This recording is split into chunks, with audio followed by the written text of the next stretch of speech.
1 Kings chapter 19. Elijah flees to Horeb. Now Ahab told Jezebel everything Elijah had done and how he had killed all the prophets with the sword. So Jezebel sent a messenger to Elijah to say, "May the gods deal with me, be it ever so severely, if by this time tomorrow I do not make your life like that of one of them." Elijah was afraid and ran for his life. When he came to Beersheba in Judah, he left his servant there, while he himself went a day's journey into the desert.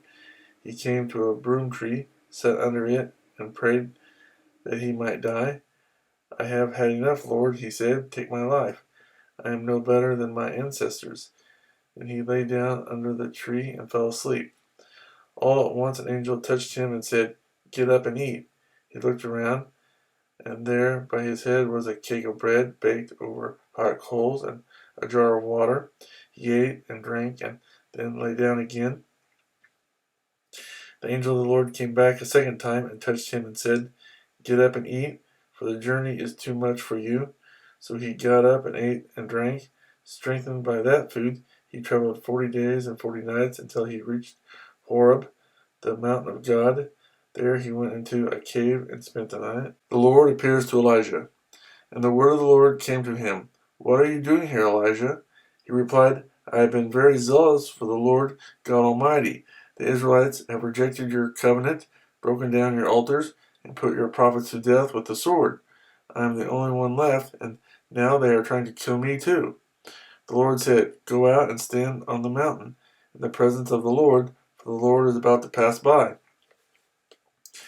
Then a great and powerful wind tore the mountains apart and shattered the rocks before the Lord, but the Lord was not in the wind. After the wind there was an earthquake, but the Lord was not in the earthquake.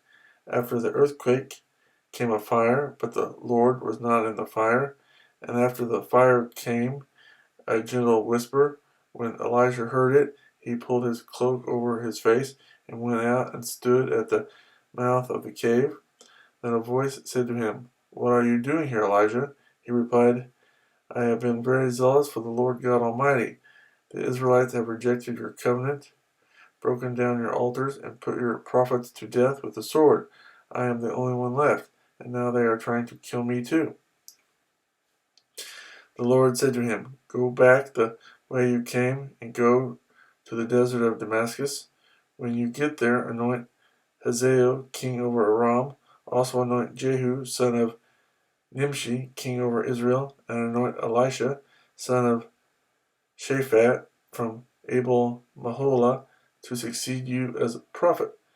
Jehu will put to death any who escaped the sword of Hazael, and Elisha will put to death any who escaped the sword of Jehu.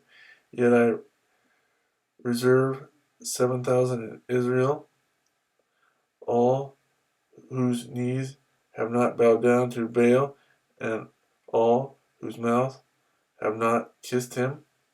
The call of Elisha. So Elijah went from there and found Elisha son of Shaphat. He was plying with 12 yoke of oxen, and he himself was driving the 12th pair. Elijah went up to him and threw his cloak around him. Elisha then left his oxen and ran after Elijah. "Let me kiss my father and mother goodbye," he said, "and then I will come with you." "Go back," Elisha replied. "What have I done to you?" So Elisha left him and went back. He took his yoke of oxen and slaughtered them. He burned the plowing equipment to cook the meat and gave it to the people, and they ate. Then he set out to follow Elijah and became his attendant.